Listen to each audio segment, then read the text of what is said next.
Namo tassa bhagavato arahato samma sambuddhassa. Namo tassa bhagavato arahato samma sambuddhassa. Namo tassa bhagavato arahato samma sambuddhassa. Good evening, everyone. Okay.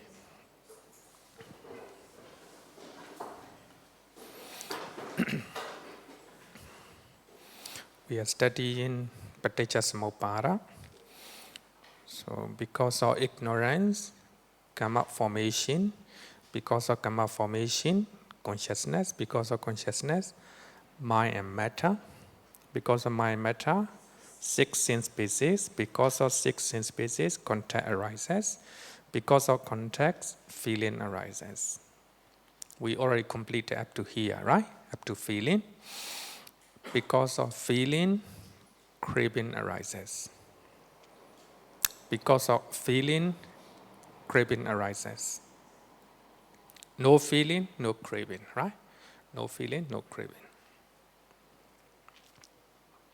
So therefore, we control our body, our faculties, right? Not to see something that we shouldn't. Not to listen something that we shouldn't. So as a monk, we have to control not to listen to music, right? So there's no music, no feeling, right? No contact. No contact, no feeling.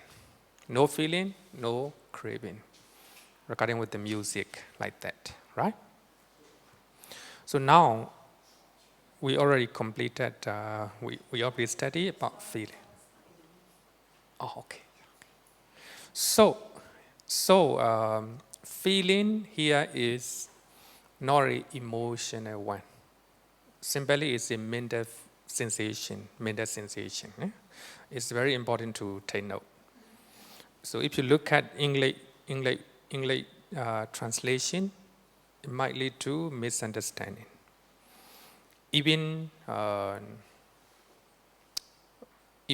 Buddhist monk, if they are not mindful, they were how to say they were explain about feeling Vedana in the wrong way.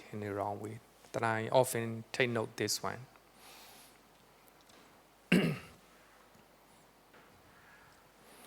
Buddha also eat the food, and Arahant also eat the food. There's a contact, food and the tongue, right?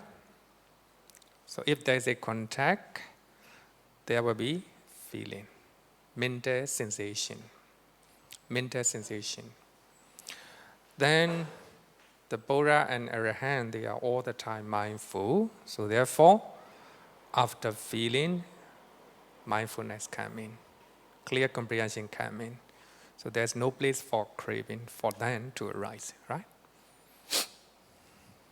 Similarly, as a Buddhojana, as a normal person, so if we eat the food mindfully, after feeling, mental sensation, mindfulness, clear comprehension, then if there's a mindfulness, clear comprehension, there's no place for craving. That's how we can stop, right? That's how we can stop. Then if we cannot stop, the craving will arise, clinging will arise, existence will arise, birth, and aging and death. So it will be the original suffering, right? So now today we'll study the eight length, right? Clinging, craving, tanha. With the feeling, Vedana as condition, craving comes to be.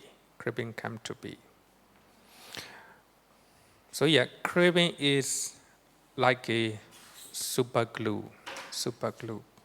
It grabs the object family, right? So if we use super glue, it's very difficult to take it out, right? It's tipped, two objects tipped. Similarly, if you have a craving, you cannot remove your mind from the object. Sometimes we can use attachment, sometimes longing, sometimes greed, sometimes lust. So they are just, synonym of the word craving. Some people translate tanha as a desire. Normally, the word desire indicate positive and negative one. So therefore, I do not like the word desire. Of course, negative desire is a tanha, craving. It is the original suffering, second noble truth, which is mentioned in Satipatthana, Dhammacakkappavattana Sutta, the first sermon, right? The first sermon. Second, the original suffering. So all our suffering stop from here. Because of craving, so we suffer. Craving is the chain or the link that fetters beings in samsara, in suffering, in problems.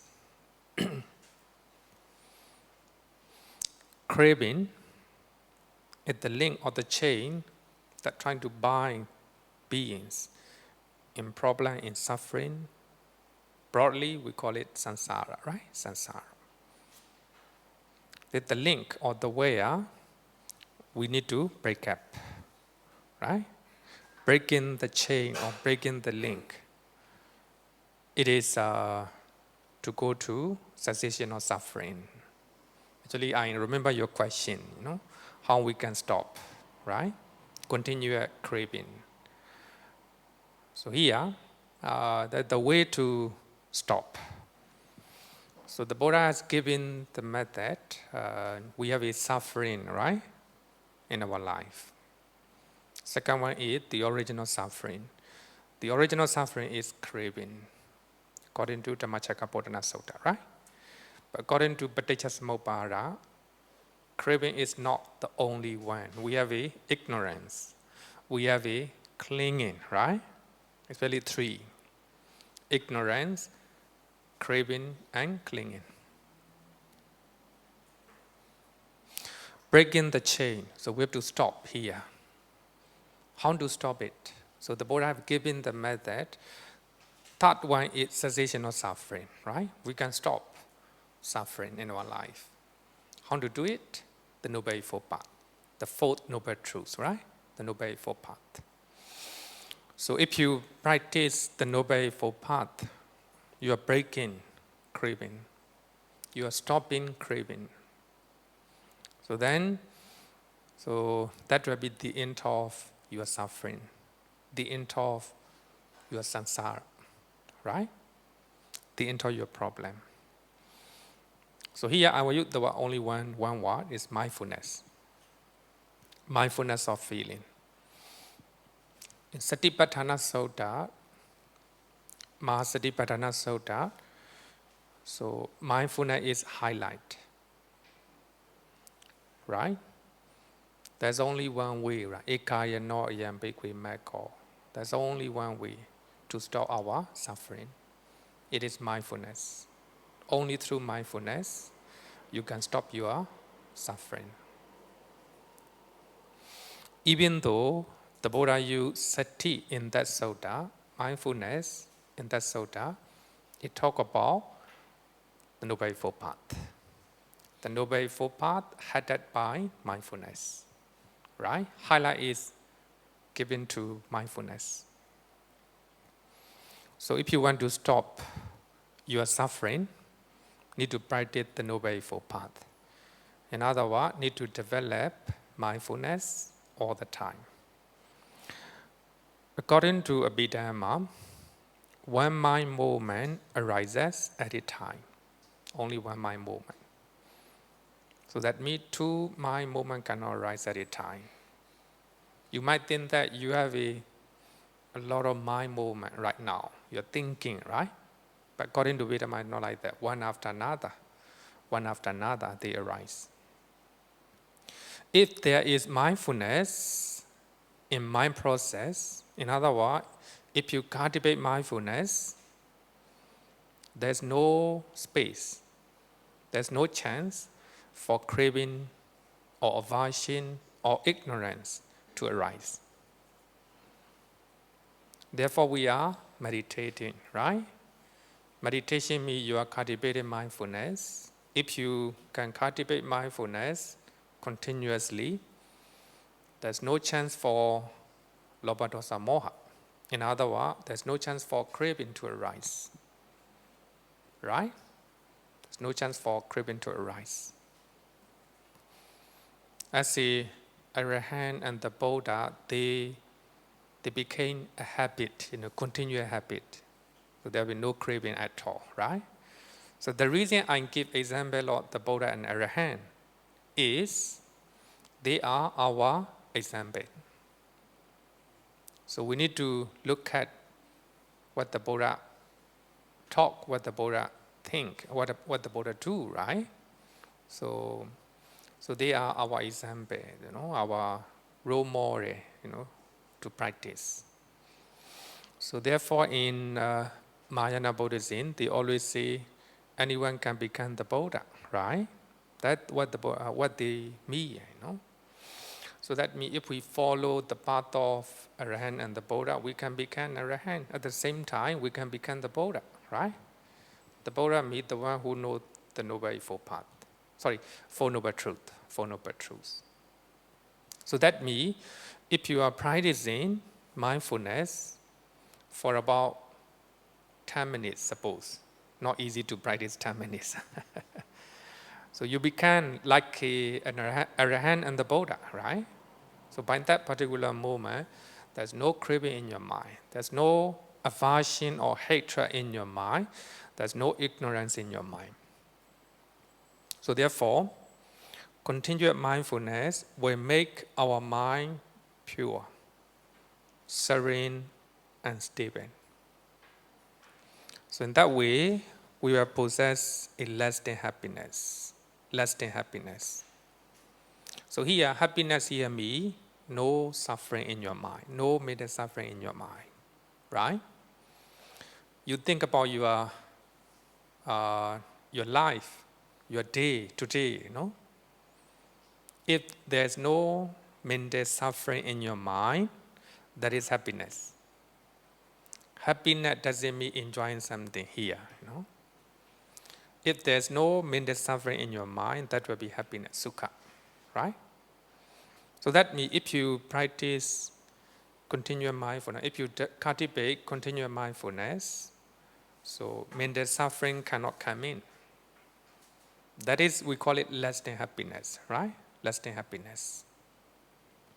So in Roga Sutta, in Anguttara Nikaya, so the Buddha said that some people may claim, so they are healthy for 1 year.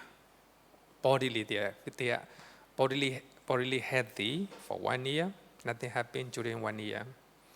Some people may claim 2 years, 3 years, 5 years, 10 years, even 100 years. There's no bodily diseases, no sickness, no illness. Some people may claim.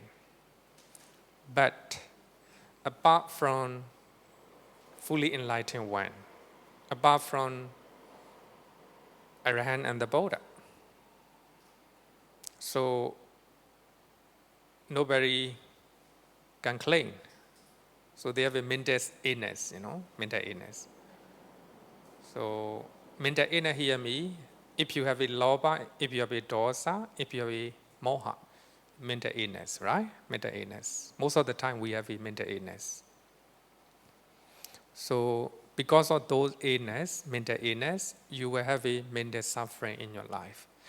So if you have a mental suffering, we cannot say you are happy, you are happy. So happiness here means cessation of mental suffering, nirodha, right? Nirodha. So therefore, if you practice continuous mindfulness, your mind became pure and serene, and so you will possess a lasting happiness. That is how we can stop our suffering. To stop suffering, you need to break craving. So the craving is the link, craving is the link between feeling and suffering, right? Feeling and suffering.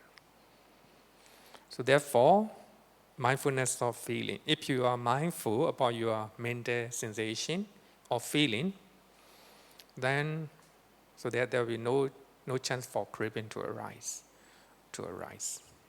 right? So here, cessation of suffering, dukkha nirodha.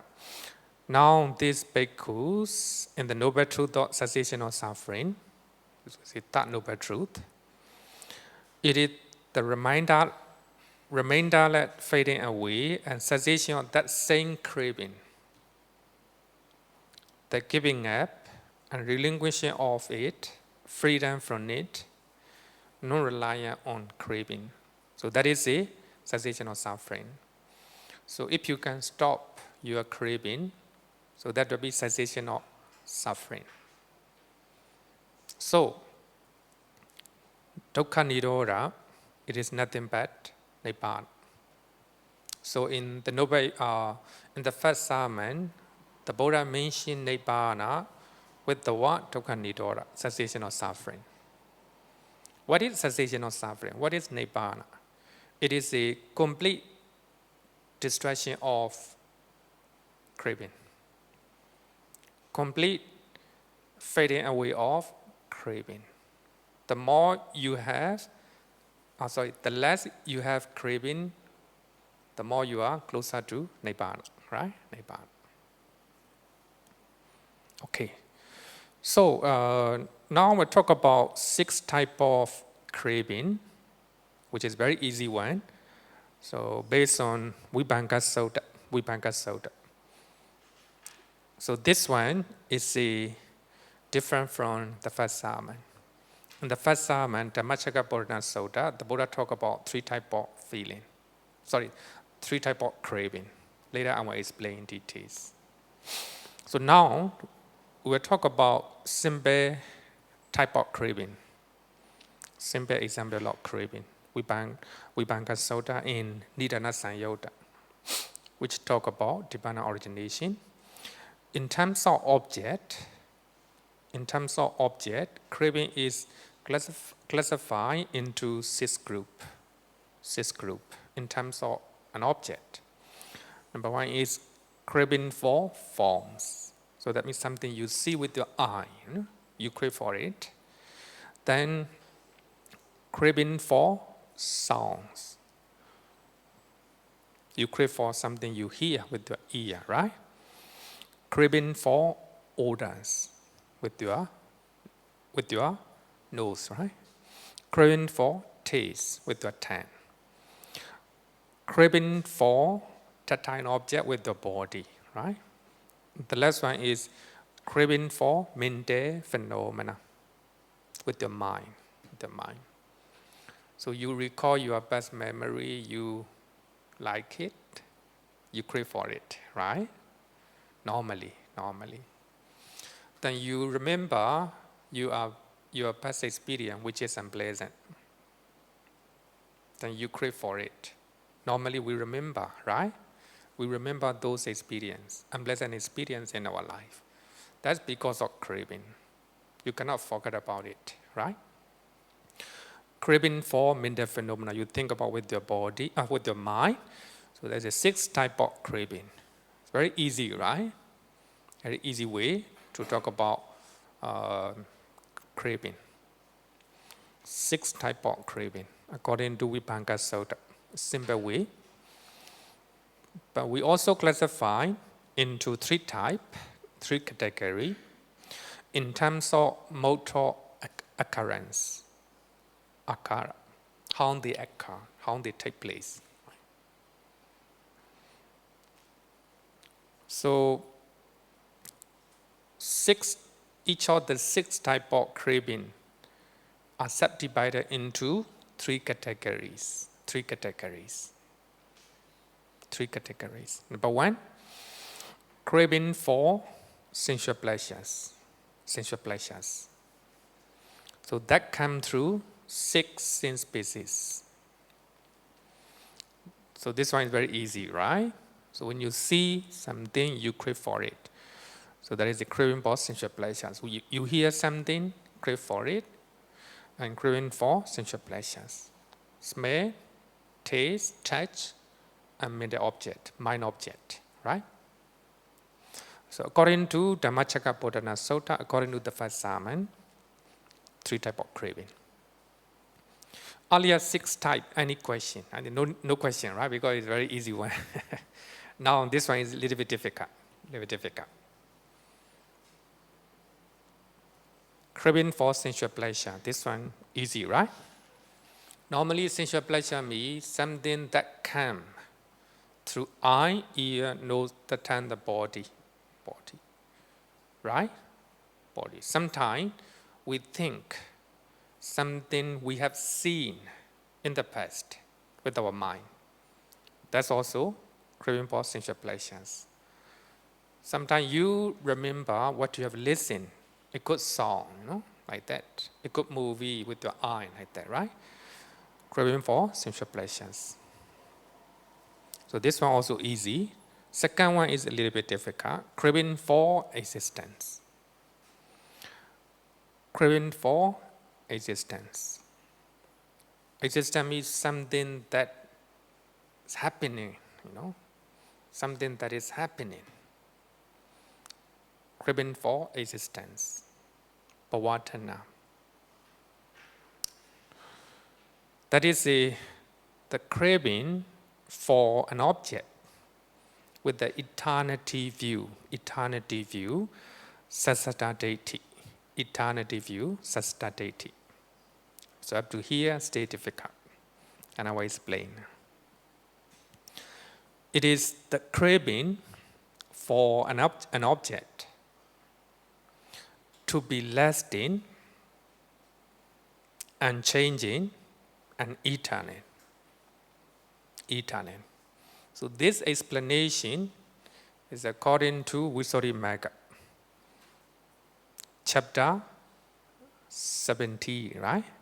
Chapter 70, paragraph number 235. It's not my own explanation. I have to tell you, because you might think that that's my own explanation, which is the best one. I want to say the best explanation I thought. The best explanation.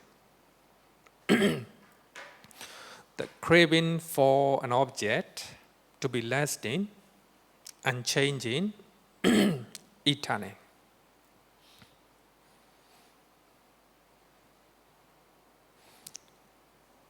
Something you see with your eye. If it is good, right? We have a craving in our mind. It will last forever, right? It will not change, It will not change. It became eternal in your life. Something good, something, simply we call it pleasant things in our life. So we crave for pleasant things in our life to be lasting forever. Eternal. Right? Eternal. Just like it left between 2 people, right? You see, happening right now. They left each other, right? They left each other.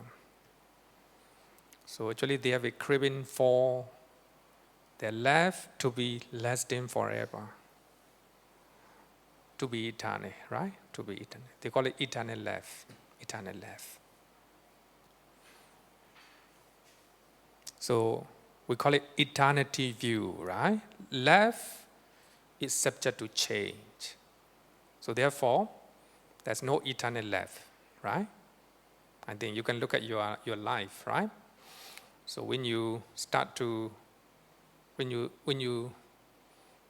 met with your husband or wife for the first time, you love very much, right? You crave for eternal life. You wish. So her love or his love does not change, right? So therefore, eternity view. So according to Buddhism, love is impermanent. Hate also impermanent. So we have to understand that, right? Love and also hate, impermanent. So if you do not know impermanent nature of love, you will suffer, right? Because of that, you will suffer. So therefore, many people suffer because of this type of craving. Something that is happening, something that had happened, something that will happen. Maybe I will give you a few examples.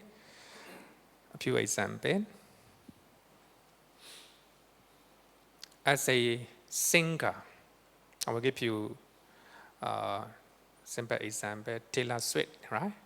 Taylor Swift is very famous, you know.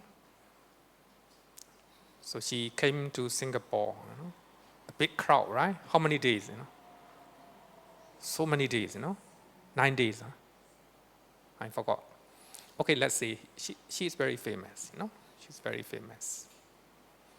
It is happening right now, you know? Her fame, you know, spreading the whole world, you know?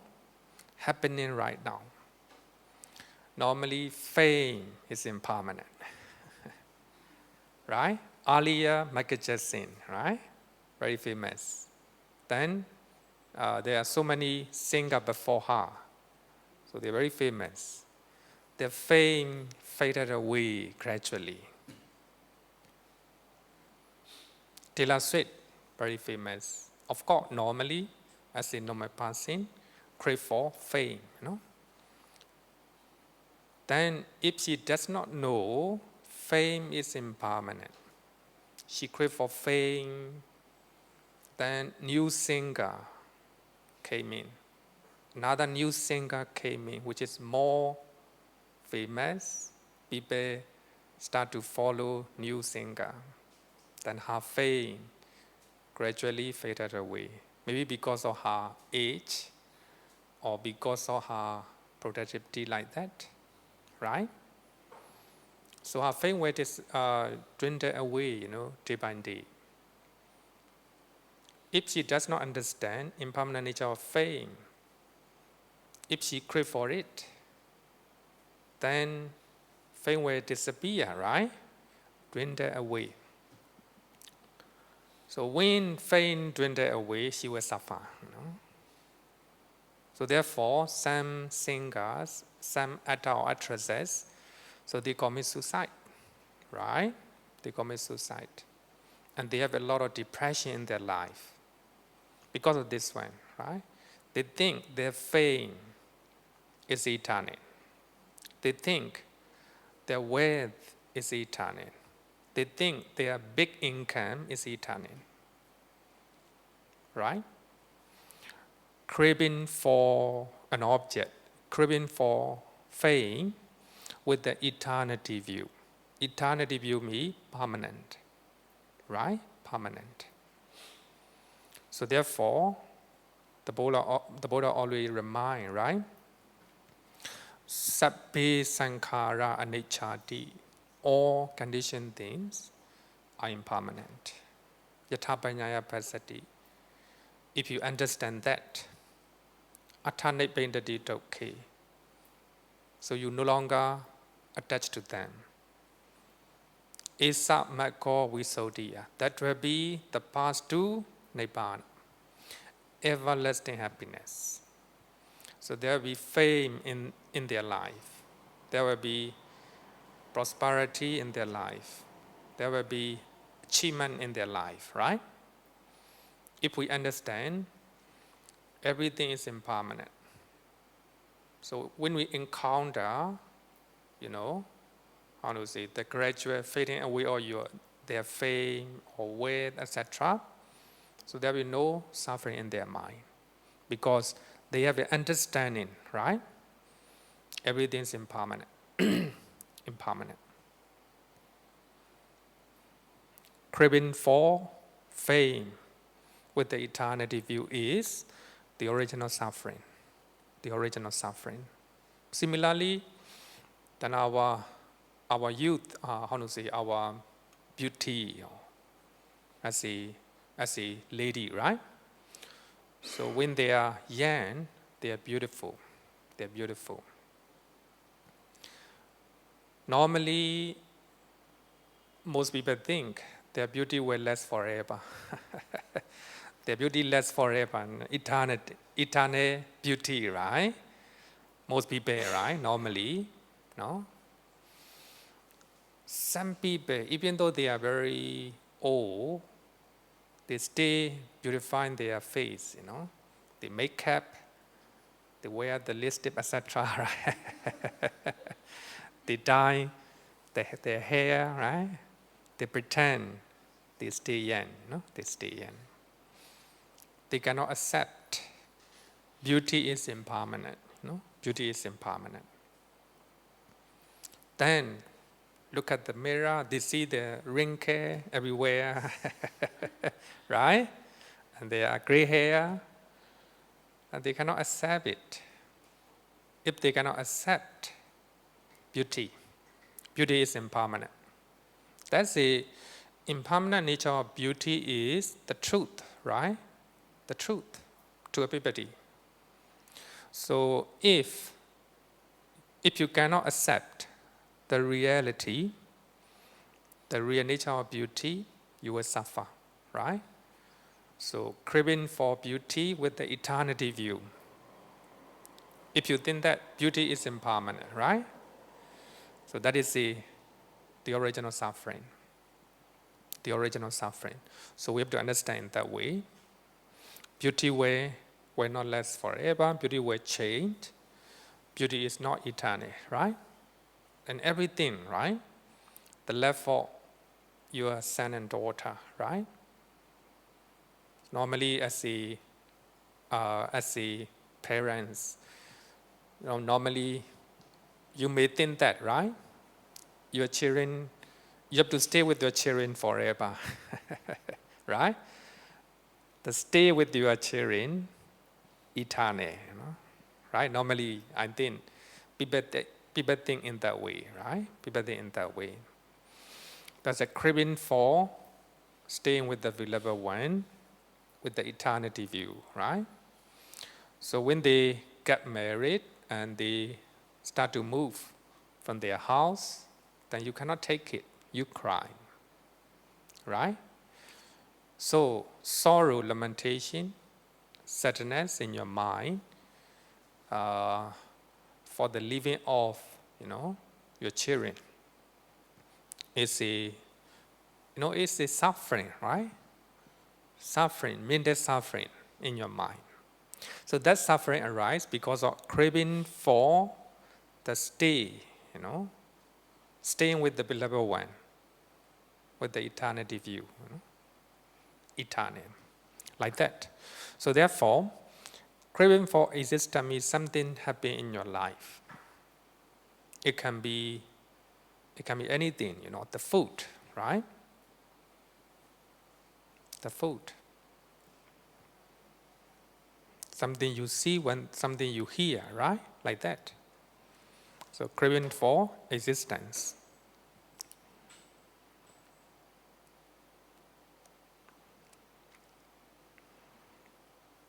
Craving for an object to be lasting, unchanging, and eternal, right?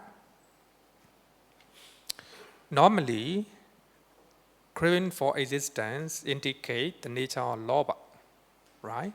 We crave for something we like, right? Something that we like in our life is happening. We crave for them, right? We crave for it and expecting that will last forever. That will last longer like that, right? that will last longer.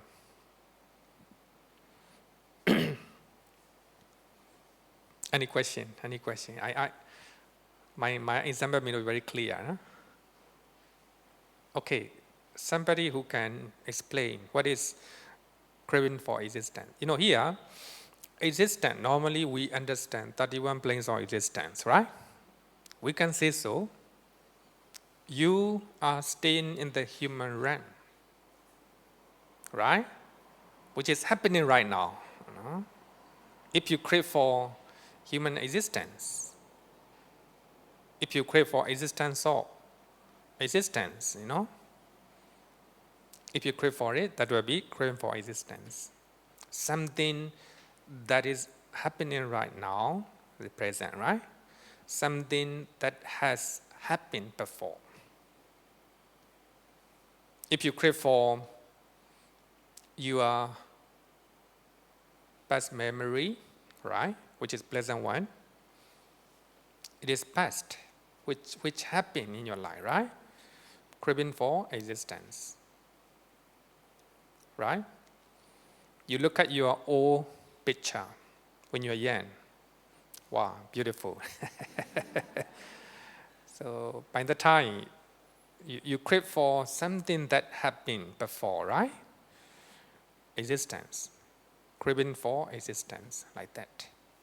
Normally, it indicates present. What's happening right now, normally, right? What's happening right now.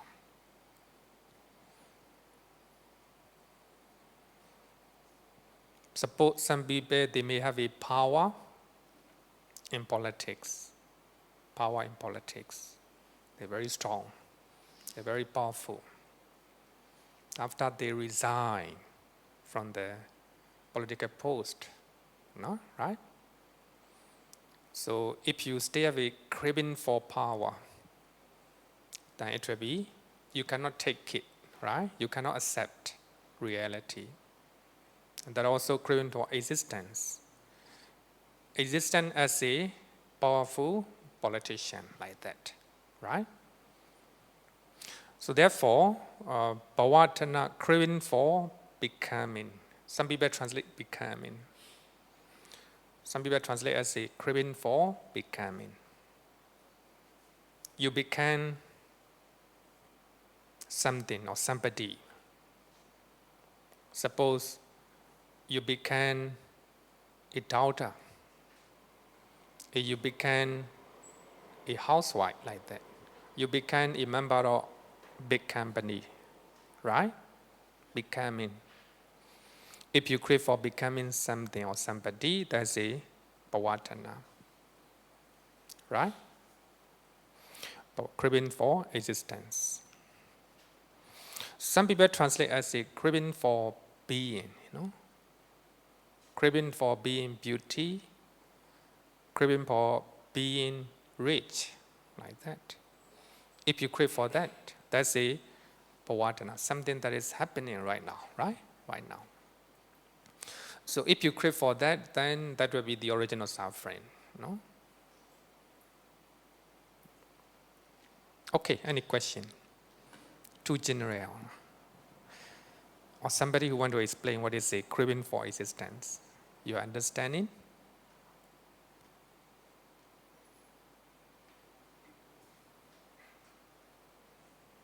I think if you understand another one, that will be easier. That will be easier. Craving for non-existence. Craving for non-existence. Something that happened in your life, something unpleasant one in your life, we don't like, right? We crave for non-existence of that one. The craving for an object with the annihilation view, ucceda deity, something that will stop.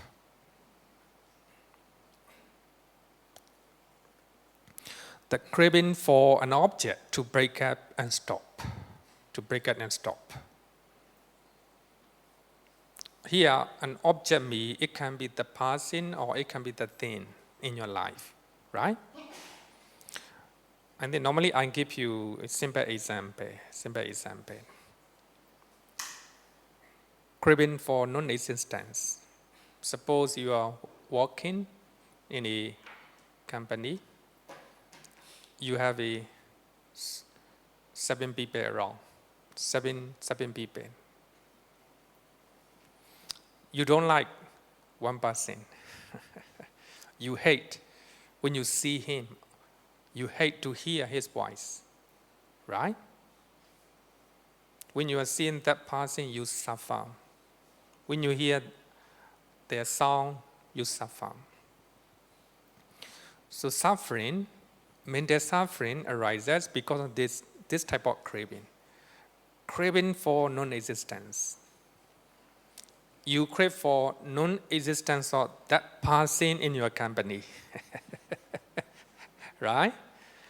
So you want him or her to lose his job or her job, to fire from that company, like that, right? When you see that person, you feel unhappy. When you hear their voice, you feel unhappy, right? So that unhappiness arises because of craving for non-existence of that person. Actually, simply it comes from the hatred, dosa, right? Earlier one is because of lobha.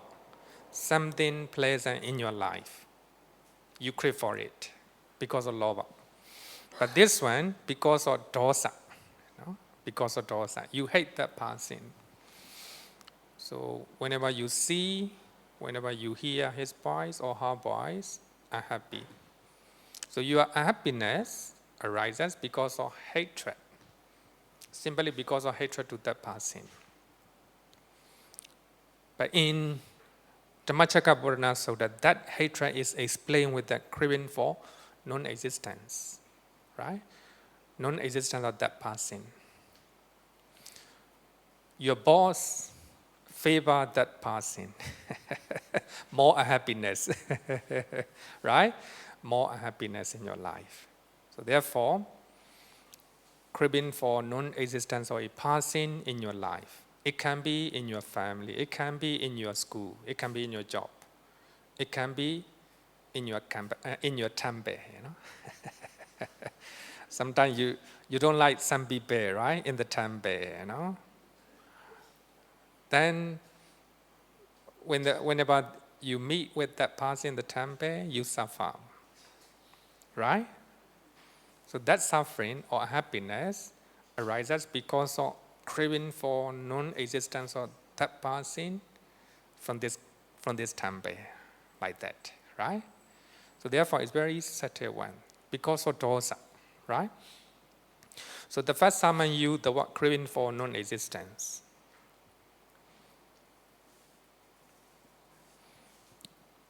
Then, so I want to give you another example. Earlier, I talked about fame, right? Taylor Swift is very famous right now. Then maybe after a few years later, the new, more famous singers appeared. Then our fame gradually dwindled away. No? Ultimately, people start to forget. Suppose. So, forgotten of people, no longer remember her. Even though she go to market, even though she come to Singapore, people forgot about her. Right? So therefore, there's no more fame, right? So that means craving for non-existence of no fame, like that.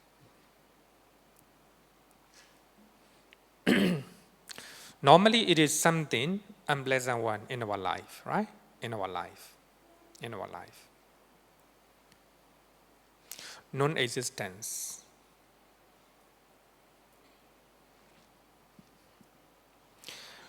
Craving for an object to break up and stop. Something unpleasant in your life. Suppose people blame you, right? People are blaming you. criticizing you at the meeting, right? At the meeting. Normally you hate it, right? If we say normally you hate it, criticism, right? Criticism. So that hatred, because of this one, craving for non-existence of criticism in the meeting. You crave for non-existence of criticism. But your wishes may not come true because you are to blame, right? So that means you cannot accept criticism and blame, by your boss or by your partner like that.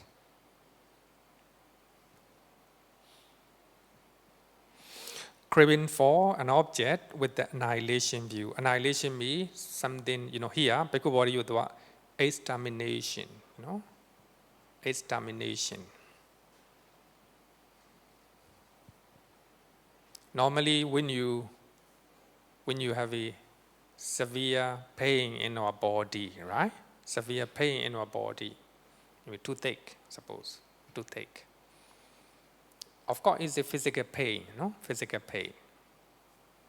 Then, based on physical pain, then you have a mental pain, followed by mental pain, mental pain.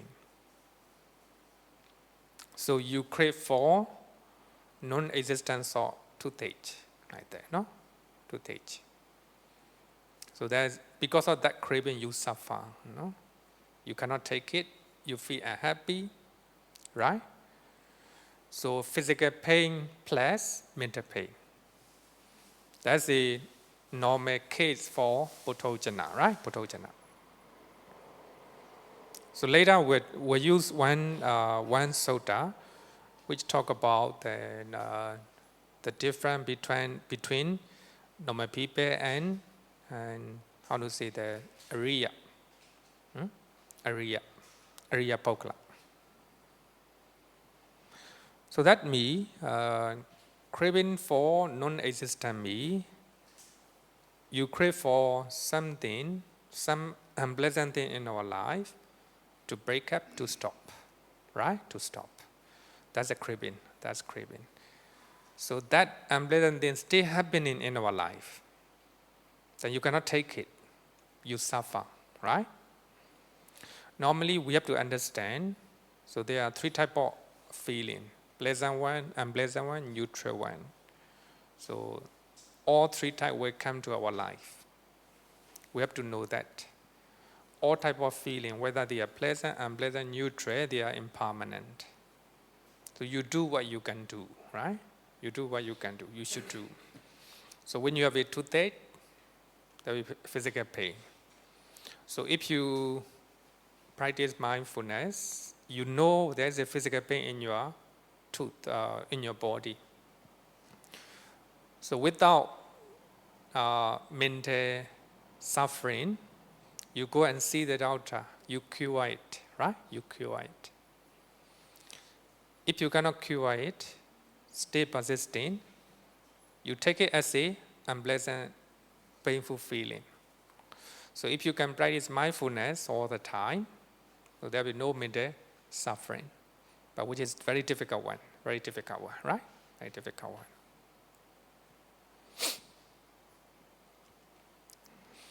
Another one is another definition according to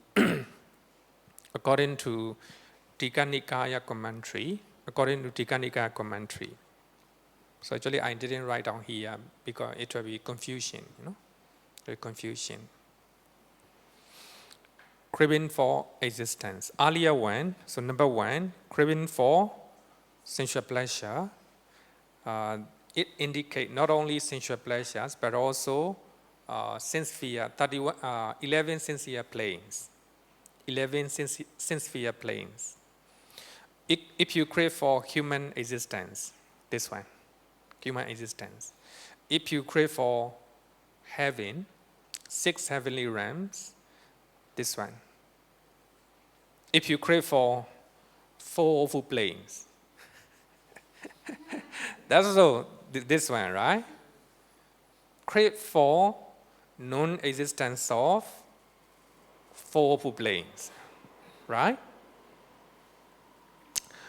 This one, right? So according to commentary of Digha Nikaya, craving for sensual pleasures plus craving for 11 sense-sphere planes.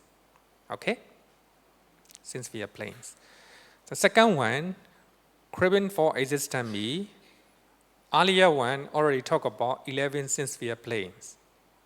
Then we still have 60 rupa planes, 5 material planes, and 4 immaterial sphere planes. Right? Existence me, here is not all 31 planes of existence. Because the first one already taken, the first one is already, 11 sense sphere plane already taken, right? So here, second one, craving for existence be not all the 31. 16, 5 material sphere planes, and 4 immaterial sphere planes, altogether 20, right? 20 existence, Rupa and Arupa Brahma realms. 60 Arupa Brahma realms, Rupa Brahma realms, and 4 Arupa Brahma realms, altogether 20, right? Earlier number 1 is that 11 sense sphere, altogether 31 planes of existence. So number 1 and number 2 indicate craving for 31 planes of existence. So here is not only Rupa and Arupa Brahma realms, but also Rupa and Arupa jhana experience. You meditate, you attain jhanas. If you crave for the bliss of jhana, that's a craving for existence. Okay? How about the last one? Craving for non-existence. Because some people do not like existence or life. Some people doesn't want to live. They want to die, right? Then they commit suicide. They commit suicide because of this one. Craving for non-existence. They don't like human existence. They don't like their life, their existence in the human realm, right? Craving for non-existence. That's the second definition according to Digha Nikaya commentary. The commentary of Satipatthana Sutta. I think there are some translation of Satipatthana commentary. Maybe you may have if you want to study, no? If you want to study. Okay. Number 1, when we talk about 3 types of craving, I think it's important to understand in our life. It's very subtle one, right? Subtle one. So the first definition is craving for sensual pleasures. Second definition, craving for 11 sense sphere planes. Okay? The number 2, the first definition is craving for existence or pleasant one, right? Also, it can be unpleasant one, you know? Suppose sometimes we see somebody is suffering, you know? Sometimes we are happy, right? We crave for existence or problem for their life, you know? Right? Existence of something, you know? Even unpleasant one. Suppose you hate one person, he get into trouble or car accident, then you're very happy. Even unpleasant one, right? Something that is happening, you know? Existence of car accident, you know, like that. Or the loss of job, like that. Sometimes we are happy, right? So craving for existence or being something, you know, happening something. That is the first definition. Second one is craving for Rupa and Arupa Brahma realms, right? 60 Rupa Brahma realms and 4 Arupa Brahma realms. And also Rupa and Arupa Jhana, the bliss of Rupa and Arupa Jhanas, right? Those who do not understand Abhidhamma, don't worry, don't forget about it. Forget about this, right? People may be confused, Don't worry. So number 3, according to the first definition, craving for non-existence of something. It can be pleasant, it can be, of course, unpleasant thing in our life, right? Unpleasant thing in our life. We may lose job, we may lose our beauty, right? We may lose our beloved one, right? Beloved one.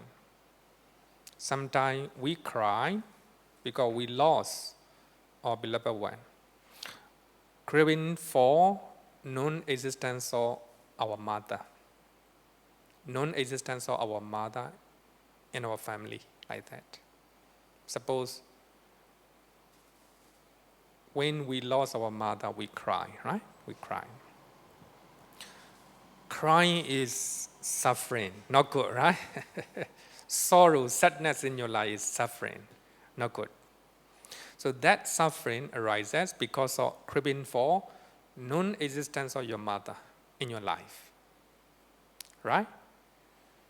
Normally, our mother is pleasant things in our life, right? Craving for non-existent. So the first definition is beautiful, You hate non-existence of your mother, right? The loss of your mother. Hatred, right? Hatred. Because of that, you cry. You have sadness in your life. Craving for non-existence. Sometimes we may hate one person, right? Stay sitting nearby. So that person exists in the classroom. Then after seeing that person, you hate it. You hate it. That's because of craving for existence. Existence of that person, right? Existence of that person, like that. So therefore, any type of craving is the origin of suffering. But second definition is craving for no existence, no life. Suppose somebody, they hate to live, because of some reason. They don't like this life or this existence, human existence. So therefore, craving for non-existent, no life. Then they commit suicide, right? Which is not good. Because of hatred, they hate their life, right? Their existence. Their being, being as a human being like that. Craving for non-existence, vibhavatana. So actually, the first definition is beautiful, which is, therefore, Visuddhimagga just mentioned the first definition. Beautiful. Okay, any question regarding with the 3 type of craving?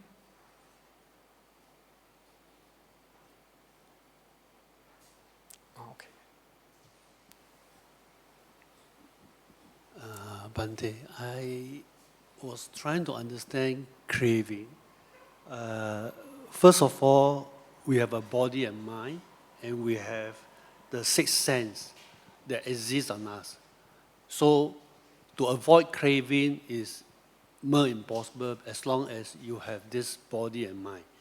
Okay? And Sorry, to avoid? To avoid craving. It's very difficult. Just like, for example, you get hungry, you crave for food. Okay, so in your explanation, you say that we will observe mindfulness when craving comes. Then you will break free from more craving. Okay, so am I right to say that as long as we have this body and this sixth sense, we will always face with craving? We cannot avoid. Small or little or a lot. It depends on how you manage yourself. So, end of the day, what I can say here is that can we live in two different worlds? The real world is this conventional world. Okay. And the other world is my own inner world. Knowing that I'm here temporary. Okay. Then, whenever anything happens in front of me, I just take it as, for that moment of mindfulness, it happens. So, what I do is that I just observe it and then try to forget it. But to forget is always very difficult. God, you're right, you're right. So, if you are trying to forget something, it's more impossible, because sometimes my wife say, why you forget about something that happened? So she'll remind me to remember it. You mean pleasant one or unpleasant one? Either one. Either one, okay. Okay. So I'm not sure. I mean, if you're living in this world and you try to forget, it's not easy, because you're surrounded by other sentient beings who also having this craving and this body and mind and also the sixth sense. So sometimes I struggle a little bit. I say, okay, so what should I do? Okay, a lot of questions arise. Not only one question, a lot. First of all, I think I will differentiate. I will give you an example of the Buddha, Don't think I give very high example, Don't think like that, Because the Buddha is our role model. So at the age of 35, the Buddha attained enlightenment under the Bodhi tree, right? We call it Kilesa Pranibbana. All his defilements extinguished. No more Kilesa, right? No more Kilesa. But he still have a body, right? For another 45 years. The Buddha get hungry, because he need the food, right? Because he has this body. The Buddha take the food without craving. Mindfully, the Buddha eat the food because it is necessary to preach the Dharma, to take a trip, right? Then compare with this. We are eating the food to enjoy, right? Sometimes, even our body is not necessary. We still take it. So therefore, we have a lot of diseases, right? So the Buddha eat the food not for enjoyment, just to sustain his body, to meditate, to preach, to take a trip, right? To take a long journey like that. That's the purpose of eating the food. So the Buddha eat the food not because of craving for food, but because of it is necessary to sustain his body, right? In Jivaka Sutta, the Buddha said that some people may invite lunch dana. We can go, whether they are offering vegetarian food or non-vegetarian food, it doesn't matter. You can eat it. You can eat it. But after eating the food, a good food, some Jewish food, don't think as a monk, don't think, wow, it's very delicious food. If he invite me again, that's a craving, That's a craving. Because we crave for another invitation. The Buddha said not to have such a craving. We can go and eat a good meal, lunch dana, but don't expect, or if we invite again, that will be very bad. That will be very good, right? So therefore, we try to control, as a monk, we try to control not to say, I want to go to restaurant like that. I want to have such a meal, like that. We try to avoid it.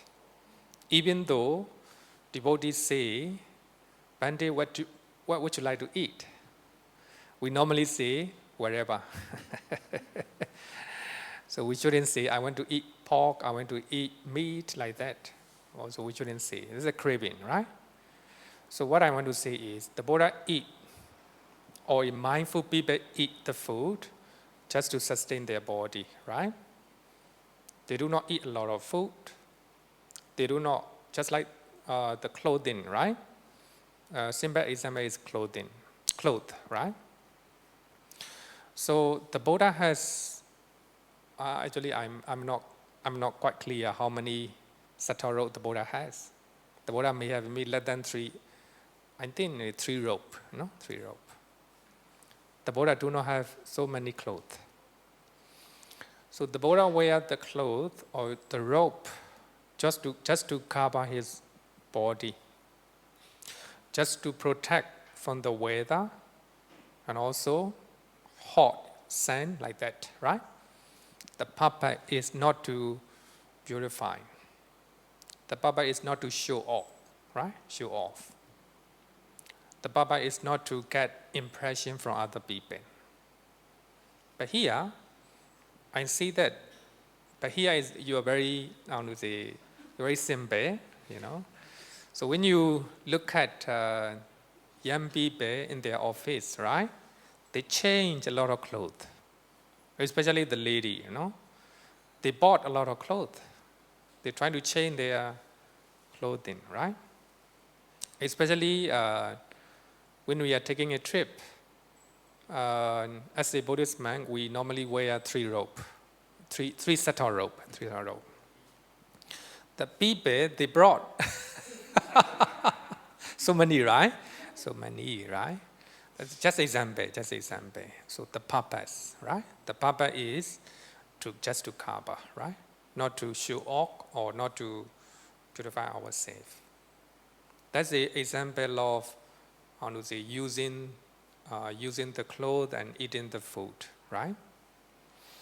And the Buddha is hungry. So therefore he eat the food, not because of craving. So that's the example, right? Another example.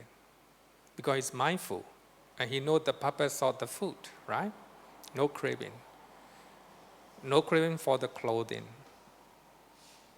And the Buddha have so many huge monasteries, Jetavana monastery, Veluvana monasteries, and also so many monasteries in different towns.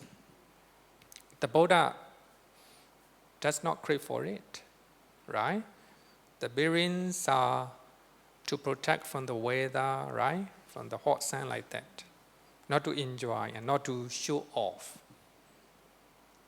Normally, we want to show off, right? Our monastery, our house, right?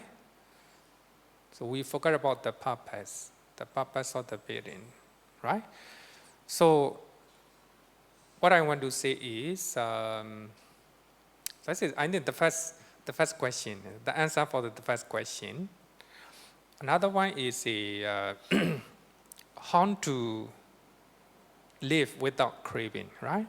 Of course, as in normal people, we have a different degree of craving. No, there's no chance to avoid craving. One way or another, we'll crave for it. But the thing is, if you are mindful, you will not crave for unnecessary things, right? Unnecessary things. Firstly, you will not break precept because of sensual pleasures. If you stop craving for drinking, suppose, drinking alcohol, you're trying to control, right? You start to drink. So that means you trying to remove craving for drinking. Some people may enjoy, fishing, Fishing is a kind of killing, right? May enjoy it. So after learning Buddhism, they begin to understand it is unwholesome deed. Then you try to avoid it. Then you remove craving for enjoyment of fishing. There's a different degree, right? You start to remove your craving that is the original breaking the precept. Later, you start to control your food, right? So if you are eating 2 meals a day, it's enough, like that. If you are eating 1 meal a day, it's enough, like that. You're trying to control your food, or you're trying to control the way you wear the clothing, right? You give away some of your clothes to the needy people, right? You lead a simple life. So now we call it minimalism, right? Minimalism. So you don't exaggerate your food, your clothing, right? You lead a simple, you eat simple food, you wear the simple clothing, and some people, even they trying to minimize their house, right? So they want to sell their big house and stay in the simple house like that. So that is, of course, it became higher. Then, in the higher one, if you trying to, suppose, practice mindfulness, you have begun to understand you are automatically removing your craving for something. Suppose unpleasant memory arises in your mind. You're mindful. It is unpleasant sensation in your mind.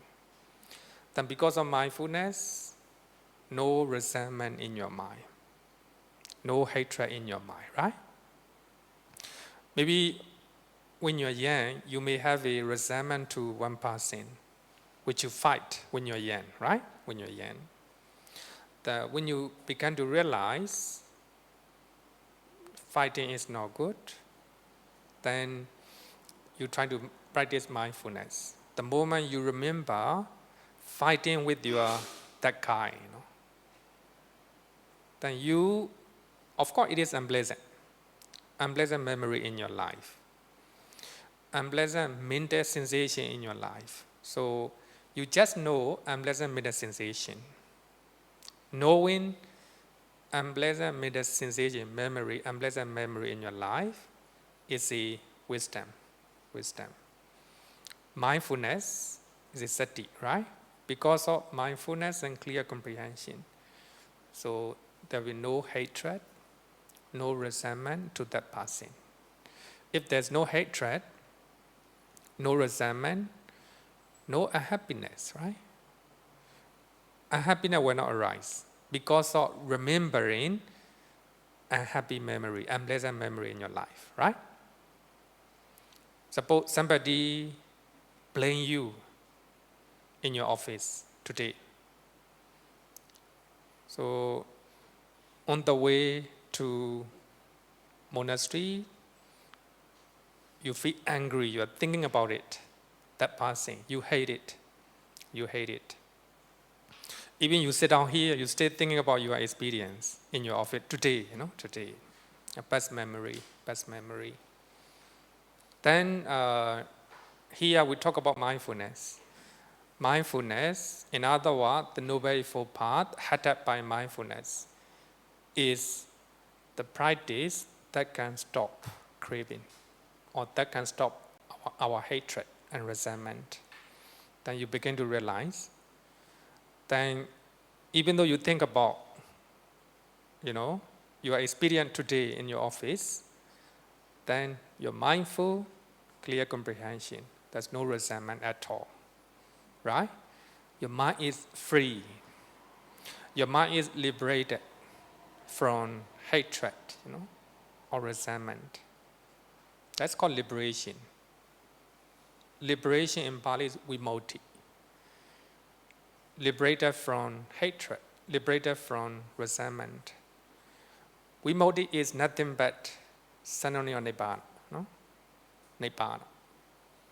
The moment you are mindful, the moment you have a clear comprehension in your mind right now, there's no hatred, no resentment, right? That's called liberation. Your mind is temporarily liberated from resentment. Later, you are not mindful, then that memory come back. Then aversion will come, right? Then trying to practice mindfulness again. Then your mind will be liberated. So like that, that will be the way to free from craving. Craving here is normally we think craving is just for lobha. According to the first Sarman, it's not just lobha, it's also dosa also, right? Dosa also.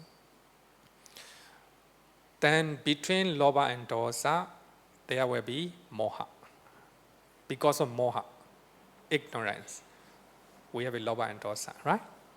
Okay. Any question?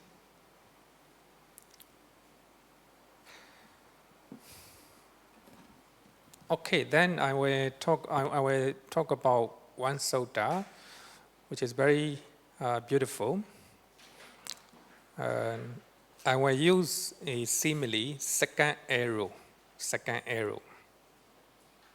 Actually, the word sanla means dart in our heart. Dart in our heart. But I want to use second arrow. And the Buddha used the simile of arrow. Suppose somebody was shot with the arrow here. Very painful, right? Very painful. And take it out. Sorry, not take it out. Stay. Arrow is here. Stay here. Very painful. You know? A lot of blood. Then second arrow came the same place. The same place. It will be excruciating pain. Right? It will be very unbearable pain. Unbearable pain. Second arrow. Right? Similarly, the Buddha and Arahant, they have a body. Because of that, they are hungry, they have diseases, very hot, very cold. The first arrow, you know. Anyone will be shot with the first arrow. We cannot avoid it because physical body, right? So as we have a physical body, everyone, including the Buddha and Arahant, they will have a physical suffering. But they are mindful, sati. They have a clear comprehension, sampajana or wisdom. Because of two quality, they don't have a second arrow. They don't have a mental suffering. You know? So, and in the Sutta, in some places, the Buddha is preaching the Dhamma, and the Buddha taught to Venerable Sariputta. Sariputta, I have a backache. My back is very painful. I want to take a rest. The Orient is stay waiting for the Dhamma. Stay willing to hear the Dhamma. You continue to talk. Here, the Buddha has a backache. Right? Sometime in Vinaya Pitaka, so we have the Buddha has a constipation, constipate, right? The Buddha was a constipate, no motion. So the Buddha have to cure with by Jivaka, physician, Jivaka. So what I want to say is, everyone will suffer with the first arrow shot, right? Because of the first arrow shot. But they will not suffer mentally. No mental suffering, right? Mental suffering. But normal people, including non-returner, so they will have the first arrow as well as the second arrow. Normally in our case, right? So when we experience unpleasant thing in our life, the first arrow is shoot, right? Then we have a happiness. The second arrow, like that. So when we are eating unpleasant food or a very bad food, the first arrow. A happiness, second arrow, right? Second arrow, like that. So actually this sutta talk about second arrow.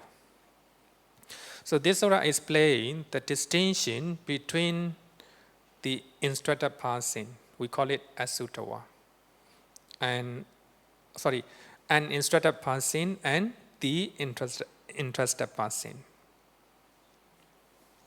Instructor want me with the wisdom or understanding, and instructor me without wisdom or without understanding. No knowledge about the truth. And instructor want me, asutta want me, no knowledge about the truth. The truth here is suffering, impermanence, non-self, right? Non-self. According to the three verses, this sutta mentions the distinction between the arahant or maybe Nuratana and worldly Puthojana. According to commentary, Sutra hear me, the one who know the practice and the realization, Prayati and Patipeda. Simply, the one who has knowledge about the truth and the one who does not have knowledge about the truth, right?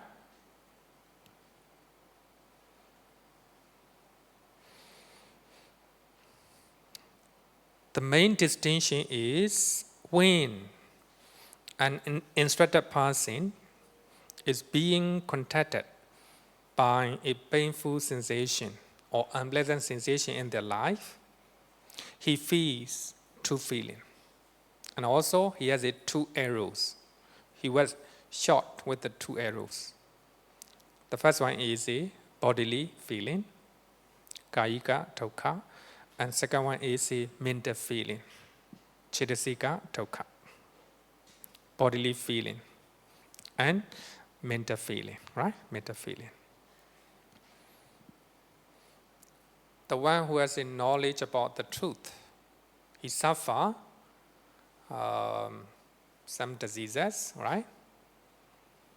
Because he doesn't have a knowledge about impermanent nature of the body. Because of that, he will have a bodily feeling, painful feeling, as well as a mental painful feeling. When the instructed person is being contacted by that same painful sensation, he feels only one feeling. It is a bodily feeling, bodily painful feeling, not a mental feeling, not a mental painful feeling. No? That's which is very important, right? Which is very important. So there's a distinction between the person with the knowledge about the truth and the person who does not have a knowledge about the truth. As a Puthojana, if we practice the Dhamma or if we learn the Dhamma, we know in theory, right? In theory, our body is impermanent. And also the body of other people are impermanent, right? Impermanent. That's the knowledge about the truth. Then one of your beloved one died. If you have a knowledge about impermanent nature of the body, then you have a less mental painful feeling. Even you can control your feeling, right? Your mind. No happiness. You can accept it, right? Even as a normal person. Those who do not understand impermanent nature of the body, then when they lost their beloved one, right? They do not understand the body is impermanent. One day we will die. Then he cried. A lot of sadness in their mind, right? That's because of an instructed person, right? An instructed person. So there will be a physical pain because of, right? So there will be no mental pain.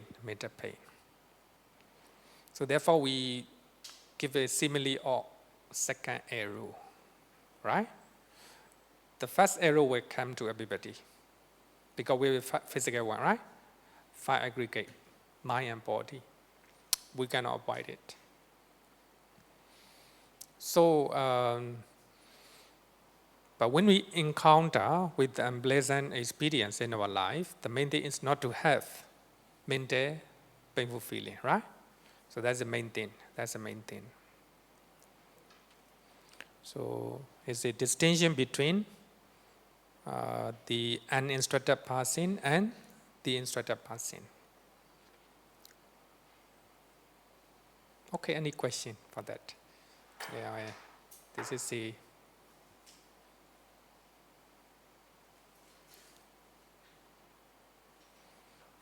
no question, right? So therefore, the first arrow will come to you. We cannot avoid it, right? We cannot avoid it. Sickness will come to you. The loss of beloved one will come to you. The loss of beauty will come to you like that. And the loss of fame will come to you. The first arrow will come to everybody, including Arahant and the Buddha. The most important thing is if you are mindful, sati, if you have a clear comprehension, wisdom, then you can avoid second arrow. You can avoid second arrow, right? Second arrow. That's the most important things, right? The most important thing. You may lose your beloved one, right? Beloved one. That's the nature, right? The truth. Then if you understand the nature of that truth, then you don't have a second arrow. That's the most important things, right? It's not easy, as you said. Not really easy, of course. But one thing to take note, craving has a different level, right? Different level. The first level, not to break your sila, moral conduct, right? Sometimes, if our craving is too much, we break precept, right? I will give you a simple example. You are taking a trip. You have a lot of things to bring, a lot of things to bring, a lot of present.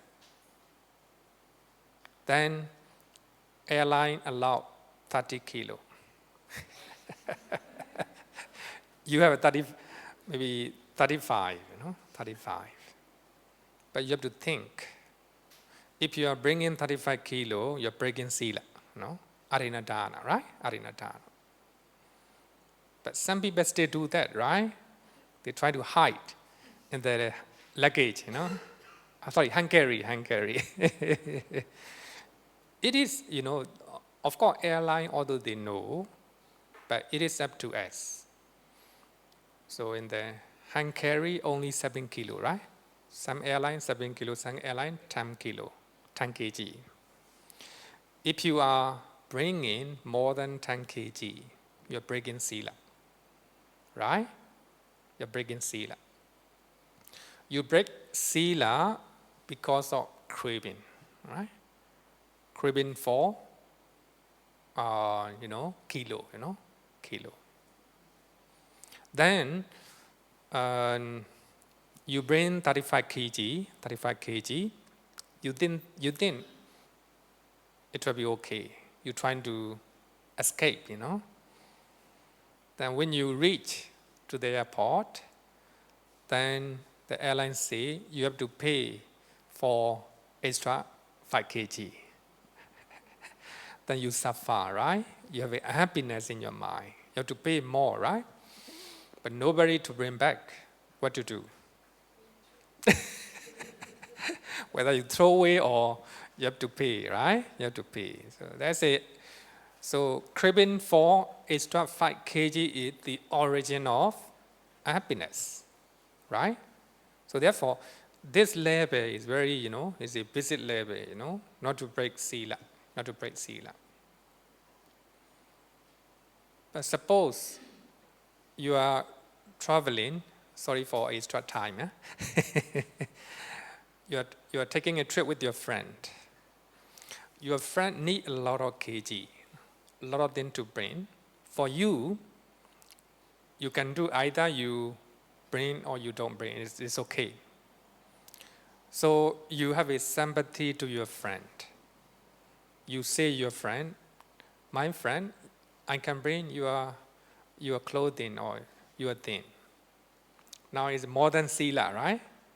More than sila is it sympathy, compassion, and understanding to your friend.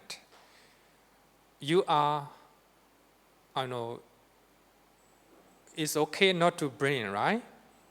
To bring all your things. It's okay. It's okay not to bring your friends, how to say that, things, right? It's still okay. But you have a compassion and also sympathy toward your friend. Then I can leave some of my things, I will carry, right? I will carry. That is a more than sila, right? More than sila. Because you crave for, you're trying to remove your craving, right? You are you're trying to sacrifice your craving for bringing unnecessary things, right? Unnecessary things like that. It became very, higher. Normally, I give example of when you are practicing meditation and jhana, the moment you attain jhana, you remove craving for sensual pleasures. You don't care about food, you don't care about clothing, you don't care about the places, or you don't care about the people you met, right? You crave for the bliss of jhana, right? The bliss of jhana. We'll give you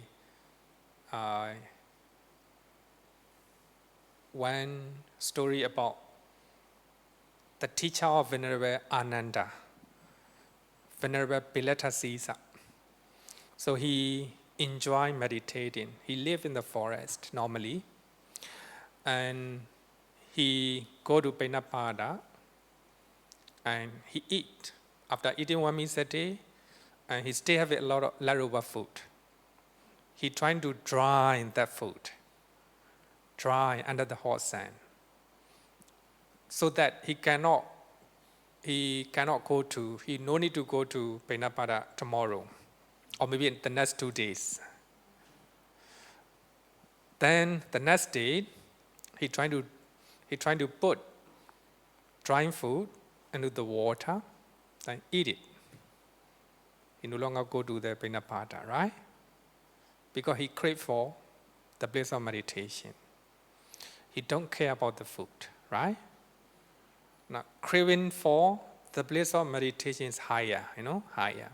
But still have a craving, And the Buddha, when the Buddha knew that, the Buddha said, no, not allowed to store the food for the next days. Not allowed. There's a Vinaya rule, we have to follow. Not allowed to store the food for tomorrow. So that means he craved for the bliss of meditation, right?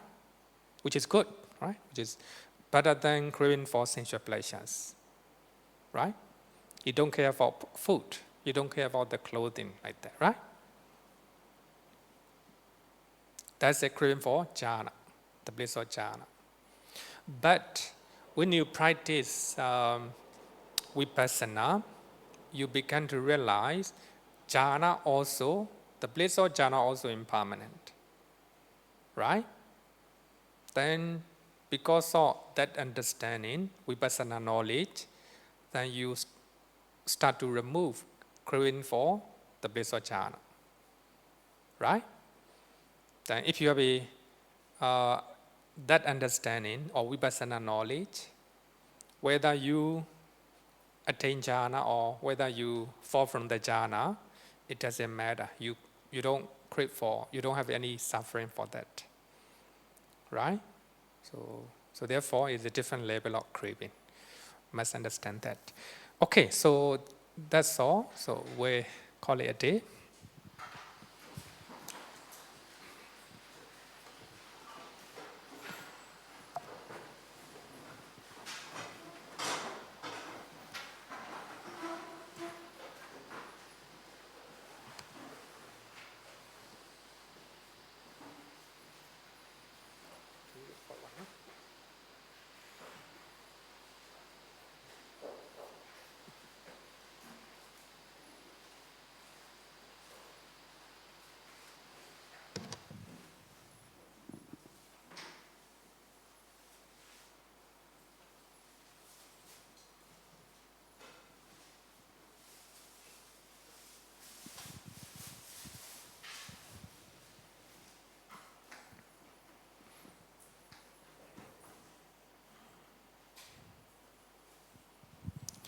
Yo varatam bhavaro manu jesu sakyamuni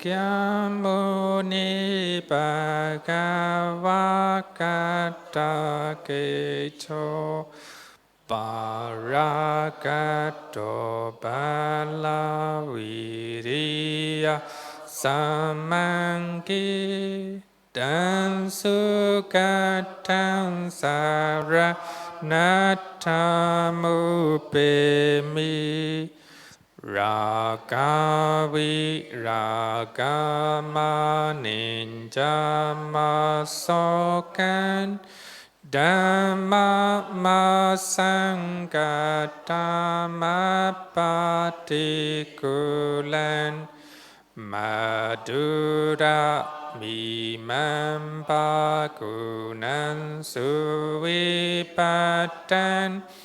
Dhamma Mimamsaranathamupemi Yatacha nama hapalamahu Chatrusu susisu purisa yugesu Atacha pogala dhammada sate Sangha mimansara nathamupemi. Sadhu, sadhu, sadhu. Good night, everyone.